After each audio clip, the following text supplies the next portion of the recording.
Do livro Os Mensageiros. 27ª parte. O caluniador.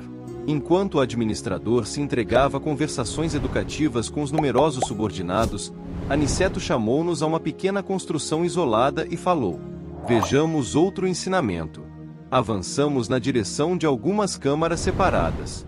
Nosso instrutor abriu uma porta e vimos um louco, que parecia profundamente irritado. Fixou em nós o olhar inexpressivo e gritou histericamente.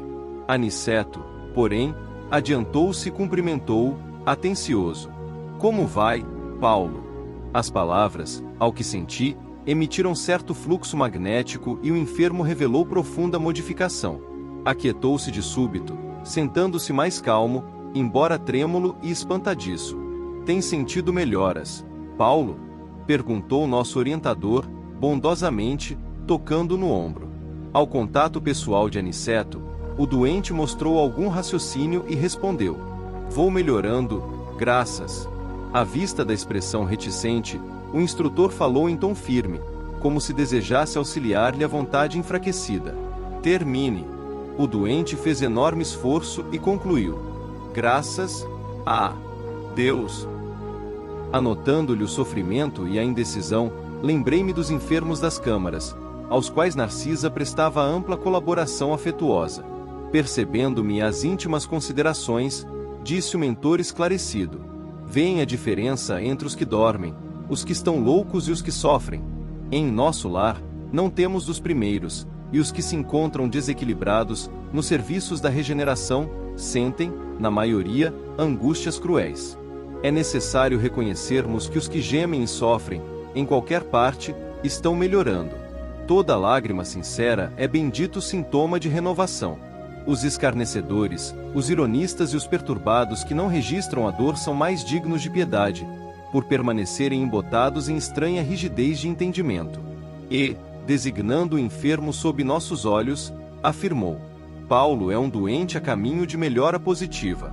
Ainda não possui a consciência exata da situação, mas já chora, já padece com as recordações do passado triste. Recebi o esclarecimento com atenção.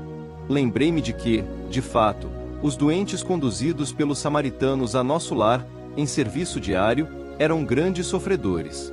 Os que não acusavam padecimentos atrozes revelavam estranho pavor das sombras.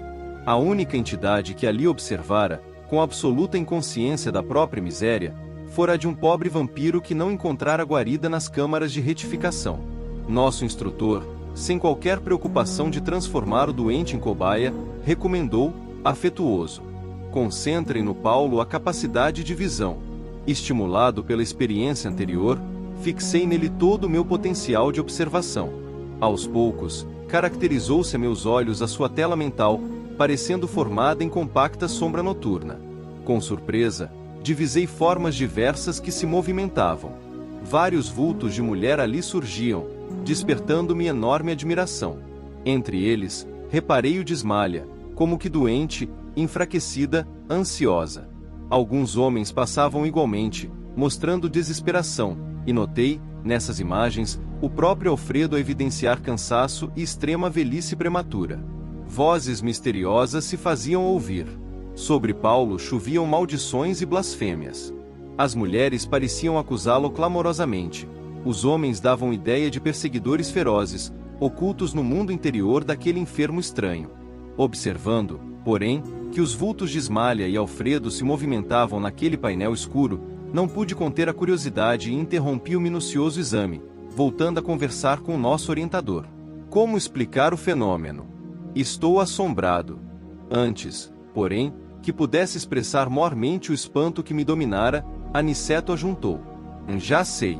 Admira-se da presença de Ismália e do seu marido nas reminiscências do enfermo. E, ante a minha perplexidade, continuou: lembram-se da história de Alfredo?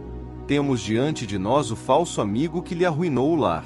Paulo, contudo, não somente cometeu a ingratidão, como envenenou o espírito de outras senhoras, traiu outros amigos e destruiu a alegria e a paz de outros santuários domésticos.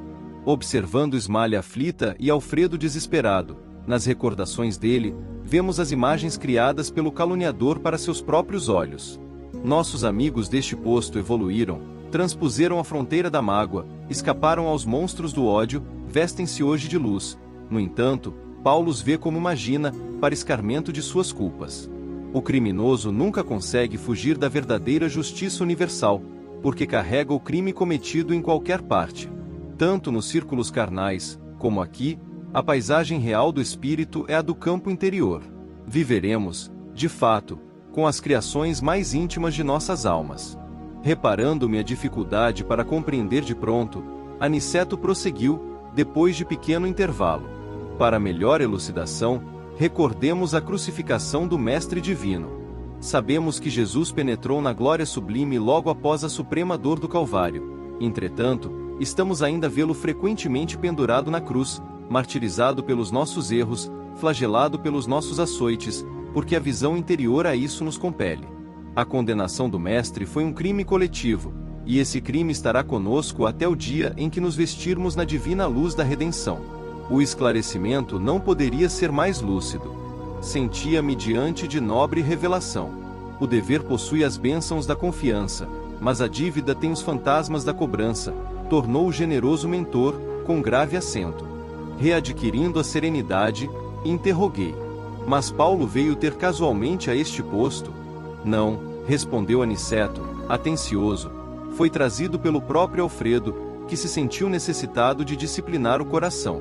Nosso amigo, que hoje dirige esta casa de amor, desprendeu-se do mundo sob intensa vibração de ódio e desesperação.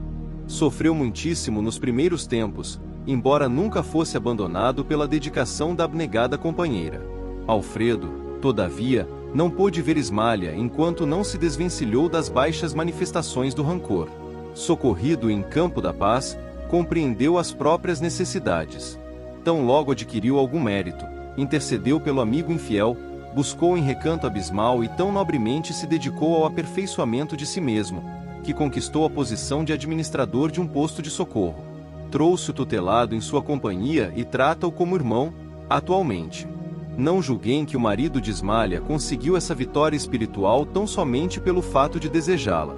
Ele desejou-a, procurou-a, alimentou-a e, agora, permanece na realização. Há muitos anos conversa com Paulo, diariamente. Nos primeiros tempos, aproximava-se do enfermo como necessitado de reconciliação, depois, como pessoa caridosa. Mais tarde, adquiriu entendimento, comparando situações, em seguida, sentiu piedade. Logo após, experimentou simpatia e, presentemente, conquistou a verdadeira fraternidade, o amor sublime de irmão pelo ex-inimigo. Fazendo pequena pausa, voltou a dizer, espirituosamente: como veem, o ensinamento de Jesus quanto ao batei e abrir-se-vos-á é muito extenso. No plano da carne, insistimos à porta das coisas exteriores, procurando facilidades e vantagens. Mas, aqui, temos de bater a porta de nós mesmos para encontrar a virtude e a verdadeira iluminação. Vicente, que até então se conservara calado, indagou: Paulo, todavia, permanecerá aqui indefinidamente? Nosso instrutor fez um gesto significativo e concluiu: voltará breve à terra.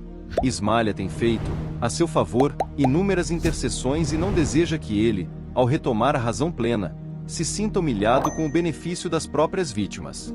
Uma das irmãs, por ele caluniada no mundo, já voltou ao círculo carnal, e a abnegada esposa de Alfredo pediu-lhe que recebesse Paulo como filho, tão logo seja oportuno.